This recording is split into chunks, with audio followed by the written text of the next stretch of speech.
Dear students, welcome back. आज के इस लेक्चर में हम यूकेपीएससी एई के एग्जाम के लिए एस के गर्ग की बुक से एमसीक्यूज कवर करेंगे। और एग्जाम में अभी कम टाइम बचा है तो मैंने यहाँ पे सिर्फ वही एमसीक्यूज रखे हैं जो कि इम्पोर्टेंट है एई के एग्जाम के लिए। तो स्टार्ट करते हैं। क्वेश्चन नंबर फर्स्ट में पूछा है कि राजस्थान के हॉट एरिड डिस्ट्रिक्ट में मोस्ट एक्सपेक्टेड क्रॉप है वो कौन सी होगी। तो बाजरा और मेज ऐसी क्रॉप है जिनकी वाटर रिक्वायरमेंट काफी कम होती है। और पूछा कि सितंबर के मंथ में कौन सी क्रॉप हो सकती है। तो इस वाली सीजन में बाजरा और मेज है बोते हैं, ये खरीफ की सीजन की क्रॉप्स है, तो बी आंसर हो जाएगा। क्वेश्चन नंबर सेकंड में दिए है कि राइस है, इसकी इरिगेशन रिक्वायरमेंट है वो मैक्सिमम है, तो हम किससे एक्सप्रेस करेंगे इसको। Maximum duty value, minimum duty value, maximum delta value. अब यहाँ पर भी ऐसा क्वेश्चन है कि आप फर्स्ट ऑप्शन देखते अगर टिक करोगे तो आंसर गलत हो जाएगा आपका। यहाँ पर मैक्सिमम डेल्टा वैल्यू भी दिया है और मिनिमम ड्यूटी वैल्यू भी दिया है, दोनों ही सही अपनी जगह। बट मिनिमम ड्यूटी वैल्यू है ये ज्यादा अच्छे से रिप्रेजेंट कर रहा है राइस की वाटर रिक्वायरमेंट को, क्योंकि टाइम के कांस्टेंट को भी साथ में ले रहा है। मान लिया कि एक तो राइस का क्रॉप है, एक कोई दूसरा क्रॉप है, दोनों की डेल्टा है जो वैल्यू वो तो सेम है, मान लिया 100 सेमी है for example, but time duration different है। एक क्रॉप है वो पेरेनियल क्रॉप है, उसके एक साल में 100 सेंटीमीटर पानी चाहिए। एक ये राइस ऐसी क्रॉप है जो कि पेरेनियल नहीं है, तो इसको कम ड्यूरेशन में 100 सेमी का पानी चाहिए, तो डेल्टा उतना अच्छा रिप्रेजेंटेशन नहीं हुआ वाटर रिक्वायरमेंट का, ड्यूटी ज्यादा होगा, तो सी आंसर होगा यहाँ पर। क्वेश्चन नंबर थर्ड में दिए है कि ऑप्शंस में दिए उनमें से कौन सी ऐसी क्रॉप है जिसकी ड्यूटी मैक्सिमम होगी। तो जिसका वाटर रिक्वायरमेंट कम होता है उसकी ड्यूटी ज्यादा होती है, तो वीट ऐसी क्रॉप है यहाँ पर जिसका वाटर रिक्वायरमेंट सबसे कम है इन चारों में, तो ए हो जाएगा। क्वेश्चन नंबर फोर्थ में दिए है कि इंडिया में जो रबी सीजन में कल्टीवेटेड एरिया है वो खरीफ सीजन में कल्टीवेटेड एरिया का कितना टाइम्स है। तो ये 2 टाइम्स है इंडिया में, ये याद ही रखना पड़ेगा आपको डेटा, सी होगा आंसर।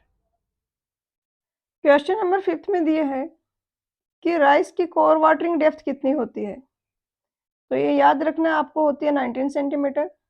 क्वेश्चन नंबर सिक्स में दिए है कि कोर पीरियड जो होता है किसी क्रॉप के लिए वो कौन से टाइप के क्लाइमेट में लेस होगा। तो ह्यूमिड क्लाइमेट में इरिगेशन की रिक्वायरमेंट कम होगी और कोर पीरियड है जो ड्यूरेशन है वो लेस होगा, क्योंकि इवोपरेशन लॉसेस कम हो जाएंगे। ए हो गया आंसर। क्वेश्चन नंबर 7 में दिए हैं कि ऑप्शंस में जो दी हैं इनमें से कौन सी ऐसी है जो कि कैश क्रॉप नहीं है। तो jute, T, cotton, tobacco, sugar cane, ये तो होते हैं कैश क्रॉप जिनको हम घर में यूज नहीं कर सकते। दूसरी होती है फूड क्रॉप्स जैसे वीट, राइस, मेज, तो यहाँ पर राइस हो जाएगा जो कि कैश क्रॉप नहीं है। क्वेश्चन नंबर 8 में दिया है कि कहीं अगर एलुवियल चैनल में फ्लो हो रहा है तो उसका बेड का फॉर्मेशन कैसा हो सकता है, फ्लैट, ड्यून्ड एंड रिपल्ड, वेवी, कैसा हो सकता है। कहीं पर एलुवियल चैनल में फ्लो होता है तो जो वेलोसिटी सफिशिएंट होती है कि वो पार्टिकल्स को मूव करवा सके, तो स्टार्टिंग में इस तरीके से रिपल्स बनते हैं। फिर अगर हम वेलोसिटी को इंक्रीज करेंगे तो ये रिपल्स हैं, ये ड्यून्स में कन्वर्ट होने लग जाते हैं। यहाँ से शार्प ना होके इस तरीके से ड्यून्स जैसे होने लग जाते हैं टॉप से, बट अभी भी रिपल्स हैं यहाँ पर। इसके बाद फर्दर अगर हम इंक्रीज करते हैं वेलोसिटी तो इस तरीके से ड्यून्स फॉर्म होते हैं, और अब फिर से अगर वेलोसिटी बढ़ाते हैं तो फ्लैट सरफेस भी बन जाती है।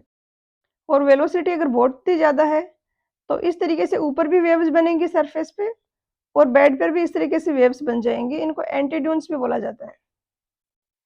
तो तीनों ही फॉर्मेशन पॉसिबल है, आंसर होगा वो ऑप्शन डी होगा। क्वेश्चन नंबर 9 में दिया है कि बेड का वो फॉर्मेशन जो कि एक्सपेक्टेड नहीं है एलुवियल चैनल में जिसमें सेडिमेंट का मोशन हो रहा है। तो एंटी ड्यून्ड, ड्यून्ड, रिपल्ड, ये तो पॉसिबल है, हमने देखा इस डायग्राम में अभी। मिंडर्ड है वो नहीं होगा, तो आंसर हो जाएगा ऑप्शन बी यहाँ पर। क्वेश्चन नंबर 10 में दिया है कि क्रिटिकल शियर स्ट्रेस टो जो होता है, जो पार्टिकल्स का मोशन करवा सके सेडिमेंट पार्टिकल्स का, ये किसके प्रोपोर्शनल होता है। तो जैसे कि चैनल के बेड पे पार्टिकल्स पड़े हैं कोई, तो इधर जो वाटर का मूवमेंट हो रहा है इसके कारण एक फोर्स लगता है, इसको बोला जाता है अट्रैक्टिव फोर्स, एक शियर फोर्स लगता है। और अगर ये सफिशिएंट है तो पार्टिकल मूव करने लग जाता है। तो ये एक फॉर्मूला आपको याद रखना है। ये रिलेशन होता है टो और डी के बीच में। और ये स्पेशल केस है, जनरलाइज्ड फॉर्मूला थोड़ा दूसरा होता है। उसमें यहाँ पर आता है F into R E. F कुछ फंक्शन है एक और डायमेंशनलेस, और आर ई है वो रेनॉल्ड्स नंबर है। लेकिन अगर आर ई की वैल्यू है वो 400 से ज़्यादा हो जाती है तो यहाँ पर जो आएगा वो 0.056 आएगा। तो वो अगर लिखते हैं तो यहाँ से टो है वो प्रोपोर्शनल है डी के, तो बी हो गया आंसर। 11th में दिया है कि मैनिंग्स रुगोसिटी कोफिशिएंट जो है वो किसकी प्रोपोर्शनल है। तो ये सिंपल सा फॉर्मूला है, ये जरूर याद रखना है आपको कि मैनिंग्स कोफिशिएंट जो होता है वो 1/24 डी रेज़्ड टू पावर 1/6 के इक्वल होता है। ये स्ट्रिकलर्स फॉर्मूला बोलते हैं इसको। तो एन प्रोपोर्शनल हो गया D raised to power 1/6, option C. Question number 12th में दिया है। क्वेश्चन नंबर 12th में दिया है कि वो फाइनर सेडिमेंट जो कि स्ट्रीम बेड से ओरिजिनेट नहीं होते हैं, कैचमेंट एरिया से ओरिजिनेट होते हैं, तो इसको क्या कहते हैं। तो इसको वॉश लोड बोला जाता है। जो भी सेडिमेंट ट्रांसपोर्ट हो रहा है कैनाल के साथ में, उसमें से ऐसा जिसका सोर्स है वो बेड नहीं है, तो उसको बोला जाता है वॉश लोड। तो सी हो जाएगा। क्वेश्चन नंबर 13 में दिए है कि फ्लोइंग वाटर है वो सेडिमेंट के पार्टिकल्स पे जो फोर्स लगाता है उनको मोशन में लाने के लिए, उसको क्या बोलते हैं। तो ये पार्टिकल है, इसके फ्लो हो रहा है यहाँ पर, तो ये वाटर अपनी डायरेक्शन में, फ्लो की डायरेक्शन में फोर्स लगाता है, इसको बोला जाता है ट्रैक्टिव फोर्स। बी हो जाएगा। क्वेश्चन नंबर 14 में दिया है कि ट्रैक्टिव फोर्स मेथड है जो स्टेबल चैनल्स को डिजाइन करने का नॉन कोहेसिव सॉइल्स में, तो वो कौन से चैनल्स के लिए एप्लीकेबल है। तो कैनेडीज लियोसिस थ्योरी का तो मोस्टली स्टूडेंट्स को आइडिया होता है। ये ट्रैक्टिव अप्रोच वाला थोड़ा कम पढ़ते हैं स्टूडेंट्स, बट ये भी उन्हीं के जैसे एक मेथड है डिजाइन करने का। और यहाँ पे हम स्कोरिंग अलाउ नहीं करते, तो इसलिए जो वाटर होगा वो क्लियर वाटर होगा। तो यहाँ पर बी होगा आंसर। ये ऐसे क्वेश्चंस हैं, आपने अगर एक बार देखे हुए हैं पहले तो एग्जाम में आएंगे तो आप कर लोगे। अदरवाइज आपने ट्रैक्टिव फोर्स का पढ़ा भी है तो भी उतना कॉन्फिडेंटली नहीं कर पाते। क्वेश्चन नंबर 15 में दिया है कि अगर टोसी है वो बेड के पार्टिकल्स के लिए क्रिटिकल ट्रैक्टिव शियर फोर्स है, शियर स्ट्रेस है, सॉरी, क्रिटिकल शियर स्ट्रेस मतलब वो शियर स्ट्रेस जिस पर कि पार्टिकल्स है वो मोशन में आ जाए। तो साइड स्लोप्स पे क्या होगा, ये जो शियर स्ट्रेस है ये क्रिटिकल शियर स्ट्रेस। अब यहाँ पे आपको ऑप्शन से करना है कि कौन सा होगा। यहाँ पर थीटा है ये वाला एंगल। अब जैसे जैसे थीटा की वैल्यू हम बढ़ा रहे हैं इस तरीके से, तो क्या होगा कि और भी इजीली पार्टिकल मूव होने लग जाएगा, क्योंकि ग्रेविटेशनल फोर्स भी लग रहा है उसको मूव कराने के लिए। इसलिए यहाँ से हमें ये कंक्लूजन मिल रहा है अगर थीटा की वैल्यू बढ़ेगी तो टोसी की वैल्यू घटेगी। अब इसमें देखो, इसमें तो थीटा की वैल्यू बढ़ाने से टोसी की वैल्यू बढ़ रही है इन दोनों में, और इन दोनों में तो जो बेड का शियर स्ट्रेस है उससे भी ज्यादा वैल्यू आ रही है साइड्स के लिए, जो क्रिटिकल शियर स्ट्रेस है वो। तो साइड्स में तो कम रिक्वायर्ड होगा, आपको फील भी हो रहा होगा कि यहाँ कोई पार्टिकल है उसको मूव कराना है, तो ये उतना स्टेबल नहीं है जितना बेड पे यहाँ पे रखा हुआ पार्टिकल स्टेबल है। अब ये दो ऑप्शन बचते हैं, इनमें साइन फाई आ रहा है नीचे।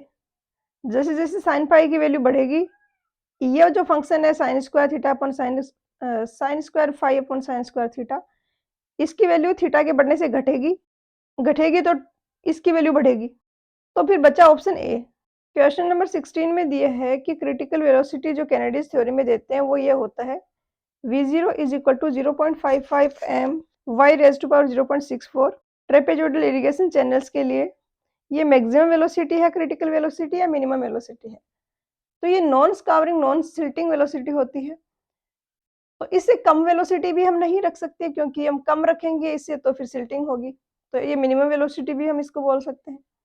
इससे ज़्यादा भी हम नहीं रख सकते, अलाउ नहीं कर सकते ज़्यादा वेलोसिटी हम कैनाल्स में, क्योंकि फिर स्कावरिंग होने लग जाएगी। तो ये मैक्सिमम मिनिमम दोनों ही है, सी होगा आंसर।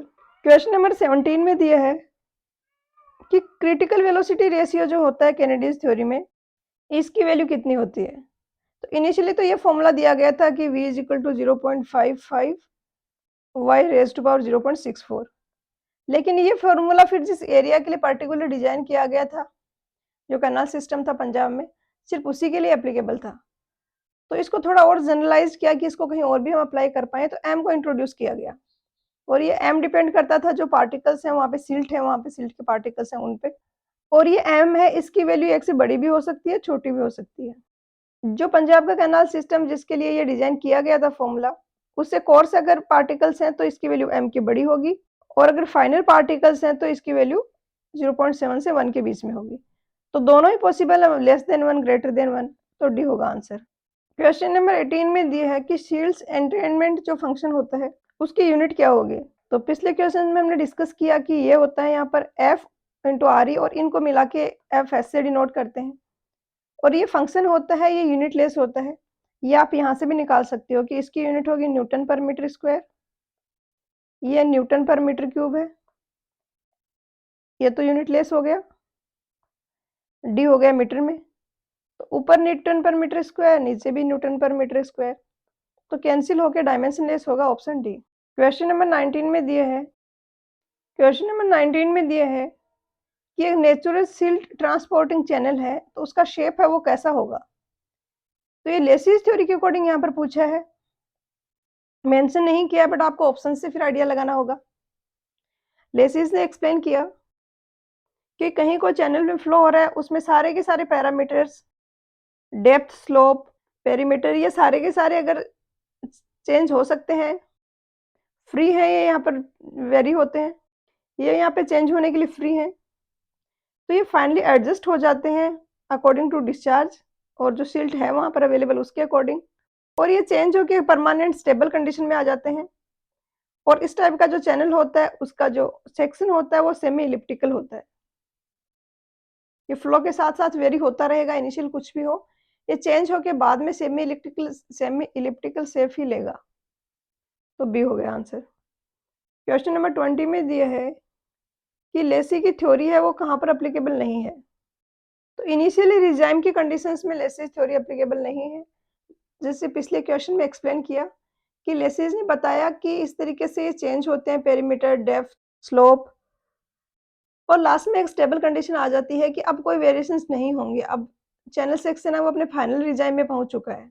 तो लेसी ने कहा कि जो ये मैंने इक्वेशंस दी हैं ये सिर्फ फाइनल रिजाइम के लिए ही अप्लीकेबल है, जब तक चैनल स्टेबल नहीं हुआ है तब तक ये इक्वेशंस वहां पर अप्लीकेबल नहीं होंगे, तो इनिशियल रिजाइम में नहीं लगा सकते हम इक्वेशंस को। क्वेश्चन नंबर 21 में दिए है कि हार्डलिक डेप्थ है ये किसका रेशियो है। ये क्वेश्चन तो सिंपल है, बस मैंने इसीलिए ऐड कर दिया कि काफी बार स्टूडेंट्स ने पहले क्वेश्चन ऐसा किया नहीं है तो मिस्टेक कर देते हैं, रेडियस समझ लेते हैं। आर तो होता है ए बाई पी और हार्डलिक डेप्थ होता है A divided by T top width, तो wetted area to top width B हो जाएगा। क्वेश्चन नंबर 22 में दिया है कि वो चैनल जिसकी बाउंड्री है वो इजीली इरोडेबल है, लूज सॉइल्स की हैं, तो इसको क्या बोलेंगे।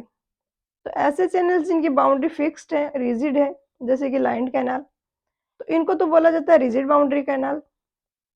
और ऐसे कैनाल जो कि कंस्ट्रक्टेड है एक इरोडेबल स्ट्रेटा में, जिसकी बाउंड्रीज है वो चेंज होती रहती है कंटिन्यूअसली वाटर के फ्लो होने के साथ में, कहीं पे डिपॉजिट हो रहा है, कहीं पे स्कॉरिंग हो रही है, तो इस टाइप के चैनल्स को बोला जाता है मोबाइल बाउंड्री कैनाल, तो ए हो गया। क्वेश्चन नंबर 23 में दिए है कि सिल्ट फैक्टर एफ जो होता है लेसिस थ्योरी में, तो उसका अपर बारी डॉब एलुवियम जिसके लिए ये कैनेडी और लेसी थ्योरी डिजाइन की गई थी उसके लिए इसकी वैल्यू 1 रखी गई थी, तो वहां का फिर मीडियन साइज ऑफ पार्टिकल्स क्या होगा। तो ये होता है F is equal to 1.75 D M M में उसका रूट, तो यहाँ से हम डी एम एम में निकाल सकते हैं 1 डिवाइडेड बाई 1.75 का स्क्वायर, बट अभी आपके एग्जाम में कैलकुलेटर अलाउ नहीं है तो फिर कैलकुलेशन डिफिकल्ट होगी थोड़ी, आप डायरेक्टली भी याद रख सकते हो, बी हो जाएगा आंसर। क्वेश्चन नंबर 24 में दिया है कि लेसिस रिजाइम कैनाल है उसके लिए एवरेज सेडिमेंट लोड की वैल्यू क्या होती है, तो ये आपको याद ही रखनी पड़ेगी 500 ppm, option B. Question number 25 में दिया है कि एक रिजाइम कैनाल है जिसकी बेड विड्थ 22 मीटर है, वाटर डेप्थ है वो 2.5 मीटर है, तो डिस्चार्ज क्या होगा। इस क्वेश्चन की कैलकुलेशन थोड़ी आपके एग्जाम में जैसे क्वेश्चंस आ रहे हैं उनसे मुझे टफ लग रही है। मेरा पॉइंट ऑफ व्यू यहाँ पे ये था कि आपको ये जस्ट ये इक्वेशन पता होगी, अगर स्लोप दिया है तो पेरीमीटर कैसे निकालना है और एलुवियल कैनाल्स के लिए स्लोप की वैल्यू क्या होती है। तो जो कैनेडीज लेसिस थ्योरी में एलुवियल कैनाल्स डिजाइन करते हैं, उनका स्लोप अगर मेंशन नहीं किया है क्वेश्चन में, तो ये लिया जाता है 1 वर्टिकल टू हाफ हॉरिजॉन्टल। अब जनरली तो क्वेश्चन में अगर डिस्चार्ज पूछा जाता है तो पेरीमीटर दे दिया जाता है। अब यहाँ पे पेरीमीटर ना दे के डेप्थ दे दी है और बेड विड्थ दे दी है। तो बेड विड्थ तो 22 मीटर है, पेरीमीटर निकालना है तो ये, और फिर ये साइड स्लोप, ये साइड स्लोप। अब डेप्थ y है तो ये वाली डिस्टेंस इधर की हो जाएगी y/2, क्योंकि साइड स्लोप ये हाफ है, 1 वर्टिकल टू हाफ हॉरिजॉन्टल। तो y प्लस y/2 का स्क्वायर, ये हो गई ये वाली एक साइड की लेंथ। इसको 2 से मल्टीप्लाई करेंगे तो दोनों साइड स्लोप्स आ जाएंगे। अब इसको जब आप ये सॉल्व करोगे तो अंदर आ जाएगा 5, तो √5y, और ये 2 बाहर आके 2 से 2 कैंसिल हो जाएगा, b प्लस √5y हो जाएगा। अब क्यों पूछा है हमसे, p हमें पता है तो हम इससे निकाल सकते हैं इजीली। आंसर आएगा वो 34 क्यूमेक्स आएगा। क्वेश्चन नंबर 26 में दिए है कि दो इरिगेशन चैनल हैं ए और बी, लेसिस थ्योरी से डिजाइन किए हुए हैं, डिस्चार्ज है वो सेम है। डिफरेंस दोनों में ये कि कैनाल ए है वो जहां से पास हो रहा है, वहां पे कोर्सर पार्टिकल्स है, जो सेडिमेंट है कोर्स है, और बी का सेडिमेंट है वो फाइन है। तो अब क्या होगा, एफ इक्वल होता है 1.75 डीएमएम का रूट। तो ए का जो एफ की वैल्यू है वो ग्रेटर होगी कंपेयर टू बी, और क्यू सेम है। अब हमसे एक तो डेप्थ का हमें एनालिसिस करना है, एक पेरीमीटर का, ये इस तरीके से ऑप्शंस दिए गए हैं। तो पी तो होता है 4.75 क्यू का रूट, तो क्यू सेम है तो पी की वैल्यू तो सेम होगी, तो ये तो कैंसिल हो गया पेरीमीटर वाला। तो अब डीपर वाला देखते हैं, डीपर का हम किससे पता लगा सकते हैं, आर से। और ये इक्वेशन है हमारे पास v is equal to Q F square upon 140 raise to power 1/6। अब अगर दोनों की वेलोसिटीज का कंपेयर करें तो जिसकी f की वैल्यू बड़ी है उसकी वेलोसिटी बड़ी होगी, क्योंकि q तो सेम है। तो va यहाँ से हमें पता चल रहा है कि बड़ा होगा vb से, और डिस्चार्ज सेम है, वेलोसिटी a की बड़ी है तो एक का एरिया कम होगा, ए का एरिया कम होगा बी के एरिया से, क्योंकि वेलोसिटी वाली ये इक्वेशन है और डिस्चार्ज सेम है। तो सेम डिस्चार्ज के लिए वेलोसिटी ज्यादा है, वहां पर क्रॉस सेक्शनल एरिया कम रिक्वायर्ड होगा। तो डी को भी हमने कैंसिल कर दिया, अब हमें आर निकालना है। अब आर होता है a/p, p सेम है, आर किसका बड़ा होगा, जिसकी ए की वैल्यू ज्यादा होगी। तो आर ए स्मॉल होगा कंपेयर टू आर बी, तो चैनल बी है वो ज्यादा डीप होगा, डेप्थ ज्यादा होगी तो हार्डलिक रेडियस जो है वो भी ज्यादा आएगी। तो बी होगा यहाँ पर आंसर। क्वेश्चन नंबर 27 में दिया है कि लेसिस डिजाइन थ्योरी है, इसका मेजर ड्रॉबैक क्या है। मेजर ड्रॉबैक इसका ये है कि जो quantum of sediment load flow होगा कैनाल में, उसको यहाँ पर कंसीडर नहीं किया गया, तो ए होगा आंसर। क्वेश्चन नंबर 28 में दिया है कि इरिगेशन कैनाल में बर्म्स होते हैं, ये कहाँ पर प्रोवाइड किए जाते हैं। तो ये कैनाल का सेक्शन है, ये बैंक्स है यहाँ पर, ये कैनाल का बेड है, और ये नॉर्मल सरफेस लाइन है। तो इसमें दोनों साइड इस तरीके से बर्म्स रखे जाते हैं। ये हॉरिजॉन्टल लाइन जो होती है इसको बोला जाता है बर्म्स, और ये दिए जाते हैं नॉर्मल सरफेस लाइन पर। ग्राउंड लेवल पे जो top of the bank and top edge of the cutting के बीच में ये जो डिस्टेंस रखी जाती है इसको बोलते हैं बर्म्स, तो ये हो जाएगा आंसर। क्वेश्चन नंबर 29 में दिए है कि जो बर्म्स प्रोवाइड किए जाते हैं इरिगेशन कैनाल्स में, उनका क्या पर्पज है और कहाँ प्रोवाइड किए जाते हैं। तो पिछले क्वेश्चन में हमने देखा था कि इनको बोला जाता है बर्म्स, ये जो हॉरिजॉन्टल है यहाँ पर स्पेस, तो इनर साइड में होता है ये कैनाल बैंक के। और दूसरा इसका पर्पज ये होता है कि इसकी विड्थ हम इस तरीके से एडजस्ट करते हैं कि जो कैनाल की बेड लाइन है और जो ये बैंक की जो लाइन है ये दोनों पैरेलल रहें। क्या होगा, जो एनएसएल है, जो नेचुरल सरफेस लेवल है, वो चेंज होता रहता है, फ्लक्चुएट करता है। तो अगर ये वाली लाइन है ये शो कर रही है जो कटिंग का स्लोप है उसको, कि यहाँ पे कटिंग करनी है, इस स्लोप के अलोंग कटिंग करनी है, ये सारा ऊपर का एरिया कटिंग का होगा। और ये वाली लाइन है ये रिप्रेजेंट कर रही है फिलिंग के स्लोप को, कि यहाँ पे ये बैंक बनाना है, इसलिए इस लाइन के अलोंग हमें फिलिंग करनी है। ये स्लोप है S2:1 और कटिंग वाला स्लोप था S1:1। तो हम विड्थ को इस तरीके से एडजस्ट कर देते हैं कि ये दोनों है ये पैरेलल रहें। अगर यहाँ पर जो पर्टिकुलर केस है, इसके लिए हमें बर्म की विड्थ निकालनी है, तो वो ये है। तो ये हम निकाल सकते हैं S1 × D, ये वाली डिस्टेंस, और ये वाली डिस्टेंस होगी S2 × D। तो इनका डिफरेंस जो होगा वो इक्वल हो जाएगा बर्म की विड्थ के। तो विड्थ है ये फ्लक्चुएट करती रहती है, क्योंकि नेचुरल सरफेस लाइन है वो नेचुरल सरफेस लेवल है वो फ्लक्चुएट कर रहा है। तो सी हो जाएगा यहाँ पर, सॉरी बी हो जाएगा, inner side of the bank to make inner bank line and bed level line parallel. Question number 30 में दिया है कि लाइन्ड एलुवियल कैनाल के लिए कौन सा फॉर्मूला हम यूज करेंगे डिजाइन करने के लिए। तो लाइन्ड के लिए कैनेडी लेसी थ्योरी एप्लीकेबल नहीं होती है। मैनिंग्स का जो फॉर्मूला होता है वो यहाँ पर एप्लीकेबल होता है, क्योंकि यहाँ पर आप सिल्टिंग स्कावरिंग का कोई कंसेप्ट नहीं है। जस्ट जो ओपन चैनल फ्लो हम हाइड्रोलिक्स में पढ़ते हैं, सीवरेज वाले चैप्टर्स में पढ़ते हैं, वही यहाँ पर होगा। क्वेश्चन नंबर 31 में दिया है कि इरिगेशन चैनल से इसकी लाइनिंग से क्या इफेक्ट होगा। तो फर्स्ट में दिया है वाटर लॉगिंग इंक्रीज होगी, तो डिक्रीज होगी वाटर लॉगिंग, तो ज़्यादा लॉसेज नहीं होंगे तो डिक्रीज होगी।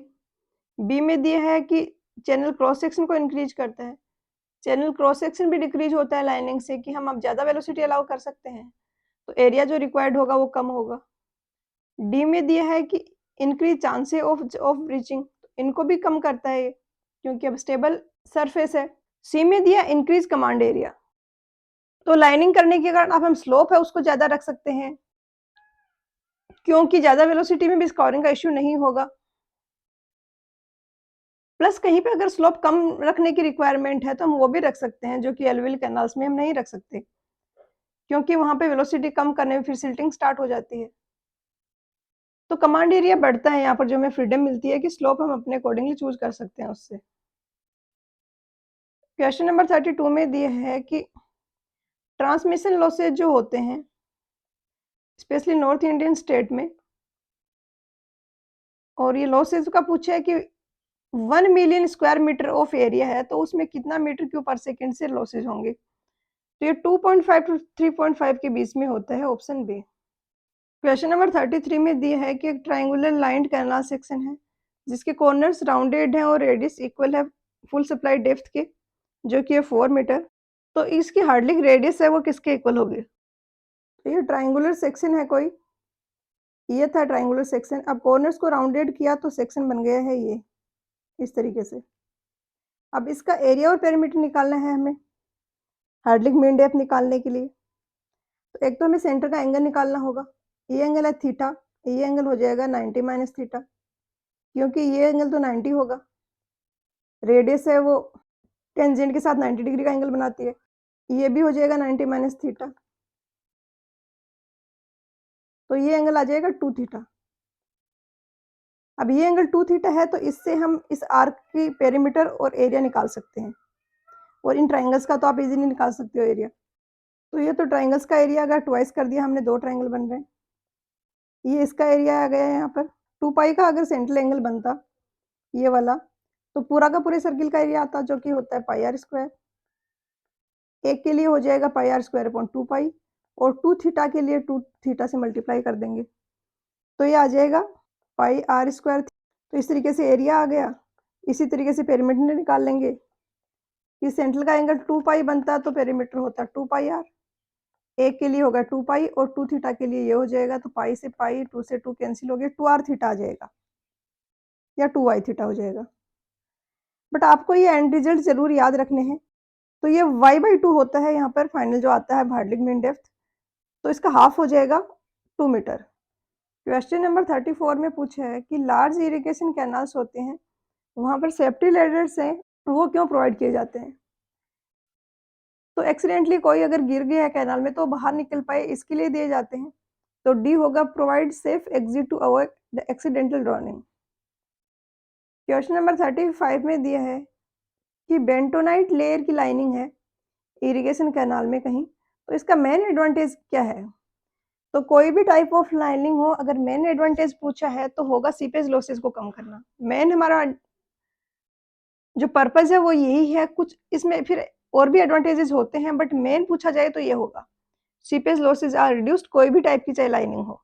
और बेंटोनाइट लेयर है, ये एक टाइप ऑफ क्ले जैसा है जिसमें मोंटोमोरिलोनाइट होता है और इसकी लाइनिंग कर दी जाती है। अगर ये वेट होती है तो ये स्वेल हो करती है और इसकी परमेबिलिटी है वो काफ़ी कम होती है। बट इसमें इश्यू क्या होता है कि अगर ये ड्राई होगी तो ये श्रिंक करेगी और क्रैक्स आ जाएँगे, जिसके कारण फिर सीपेज लॉसेज होंगे।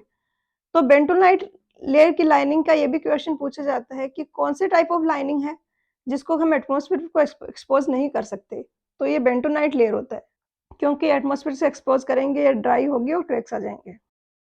तो ए हो गया यहाँ पर। तो क्वेश्चन नंबर 36 में दिया है कि कंक्रीट लाइनिंग है उसमें स्टील रेनफोर्समेंट को हम कैसे जस्टिफाई कर सकते हैं।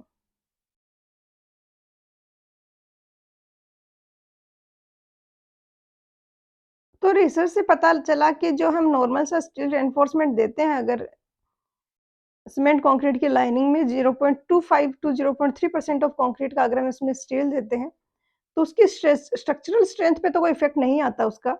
बट इससे ये पता चला कि इसकी जो श्रिंकेज क्रैक्स वगैरह बनते हैं उसकी विड्थ है वो रिड्यूस करती है, क्योंकि इन क्रैक्स को ट्रैप कर लेती है जो भी एनफोर्समेंट दिया होता है और आगे नहीं बढ़ने देता। तो इसके कारण ये लॉसेज वगैरह जो होते हैं, जो भी इश्यू हो रहे थे श्रिंकेज क्रैक्स के कारण, वो नहीं होंगे। तो सी होगा कि जो विड्थ है इस क्रैक्स की उसको रिड्यूस करेगा। क्वेश्चन नंबर 37 में दिए है कि ऑप्शंस में जो दिए हैं उनमें से कौन सा ऐसा है जो कि एस्फाल्टिक कंक्रीट लाइनिंग के लिए ट्रू नहीं है। तो एस्फाल्ट कंक्रीट में एक तो एस्फाल्ट लेते हैं उसके साथ में कुछ एग्रीगेट्स लेके मिक्स करके उसकी लाइनिंग कर दी जाती है। तो सस्ता तो होता है, ये काफ़ी है, इसका एडवांटेज है, स्पेशली जब एस्फाल्ट है वो इजीली अवेलेबल हो। बट इसका एक ड्रॉबैक ये है कि ये परमेबिलिटी तो रिड्यूस करता है बट रुगोसिटी कोफिशिएंट जो है उसको रिड्यूस नहीं करता, जैसे कि ये होता है। तो एन की वैल्यू जितनी कम होगी वेलोसिटी हमें उतनी ही ज़्यादा मिलेगी। अच्छा लाइनिंग मटेरियल वो होगा जिसकी एन की वैल्यू कम हो, स्मूथ सरफेस प्रोवाइड करे, बट एस्फाल्ट के केस में ऐसा नहीं होता है। तो ये रिड्यूस नहीं करता रुगोसिटी कोफिशिएंट को और कुछ स्पेशल टाइप की वीड है उसकी ग्रोथ को भी अलाउ करता है, तो ये भी डिसएडवांटेज है इसका। तो ए बी सी तो ट्रू है, डी है वो ट्रू नहीं है। क्वेश्चन नंबर 38 में दिए है कि कैनाल्स में अंडर ड्रेनेज सिस्टम है, ये कहाँ पर नेसेसरी है। ये अच्छा क्वेश्चन है। क्या होता है कि कैनाल की जो लाइनिंग होती है वो बहुत ही थिन होती है, कम थिकनेस रखते हैं, हमें इकोनॉमिकल बनाना है, बहुत बड़ा एरिया को लाइनिंग करनी है। तो नीचे अगर कोई वाटर सीपेज से चला गया है या वाटर टेबल में राइज हो गया है किसी कारण से, जो बैकफिल है जैसे ये कैनाल है, इसका बैकफिल अगर ये सेचुरेटेड हो गया है तो ये अपलिफ्ट प्रेशर लगाएगा यहाँ पर। और अगर कैनाल में वाटर लेवल कम है या फिर इम्प्टी है कैनाल, उस केस में सबसे ज्यादा क्रिटिकल होगी कैनाल इस अपलिफ्ट प्रेशर के अगेंस्ट स्टेबिलिटी के लिए। तो इसलिए एक ड्रेनेज सिस्टम बनाया जाता है कि बैकफिल वगैरह जो उसका नीचे का और बैकफिल का एरिया है वो सारा का सारा ड्रेन्ड आउट रहे। तो लाइंड कैनाल में अंडर ड्रेनेज सिस्टम की रिक्वायरमेंट होती है, बी होगा आंसर। क्वेश्चन नंबर 39 में दिया है कि अगर ड्रेनेज अरेंजमेंट प्रोवाइड नहीं कर सकते तो फिर हमें कौन सी टाइप की कैनाल लाइनिंग देनी चाहिए। कंक्रीट की जो लाइनिंग होती है उनमें एक सिंगल स्ट्रक्चर होता है काफ़ी ज़्यादा लेंथ में, बीच बीच में हम जॉइंट्स देते हैं। तो उसमें अगर कहीं से कोई लोकली फेलियर हो रहा है तो उसको फिर रिपेयर करना डिफिकल्ट होता है। इसलिए ब्रिक लाइनिंग है वो ज़्यादा एफिशिएंट रहेगी, क्योंकि उसमें कोई फेलियर होगा तो लिमिटेड एरिया में होगा और हम उसको रिपेयर कर सकते हैं इजीली। कंक्रीट में अगर बीच में से कंक्रीट कहीं फेल हो गई है तो हम उसको रिपेयर नहीं कर सकते, हमें पूरा का पूरा जो सेगमेंट है उसको रिपेयर करना पड़ेगा, रिप्लेस करना। तो यहाँ पर जो भी सीमेंट और कंक्रीट वाले ऑप्शन है वो सारे कैंसिल हो गए, ब्रिक लाइनिंग है वो आंसर हो जाएगा। क्वेश्चन नंबर 40 में दिया है कि कौन सी कैनाल है जिससे कोई भी इरिगेशन नहीं होता है। तो मेन कैनाल है उसमें डिस्चार्ज होता है वो काफ़ी ज़्यादा होता है और इतना ज़्यादा हैवी डिस्चार्ज होने के कारण एडवाइज किया जाता है कि मेन कैनाल से डायरेक्टली कोई इरिगेशन ना हो। तो यहाँ पर आंसर हो जाएगा ऑप्शन ए, मेन कैनाल।